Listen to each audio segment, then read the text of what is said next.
جناب پشتون صاحب گرامی فرمودن که همین روند ویانایی که شکل گرفت در ابتدا چقدر مشکلات، چه جنجال ها و چقدر سوء تفاهمات قصدن و عمدن و جای سهوا می انداختن که زمینه ای که من و تو ما نشویم از ما گرفته شود. دشمنان افغانستان چه در داخل و چه در بیرون به دنبال اختلاف هستند. امو سیاست کهنه نفاق بیانداز و حکومت کن را سخت به جد به دنبالش هستند.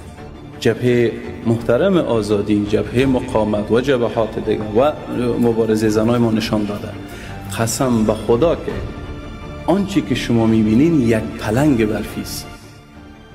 در داخل مردم هیچ گونه ارتباط و یک عمقی با اینا ندارن و چاره نمی داشته باشند جز انتخاب دو راه. یا به مردم و اراده مردم لبیک میگن و قبول میکنن که شامل یک پروسه میشن که تمثیل اراده مردم را میکنن، که حرف شخصی خود را میزنم به جای که صحبت نمیکنم. ویرا قبل از سقوط هم گفته بودم که اگر طالبا چنین کنن ما خون پدر خود حتی میبخشیم، چون یک دور باطله و یک دور باطل دیگه به گفته جناب میرخیل صاحب نمیشه که از من بود.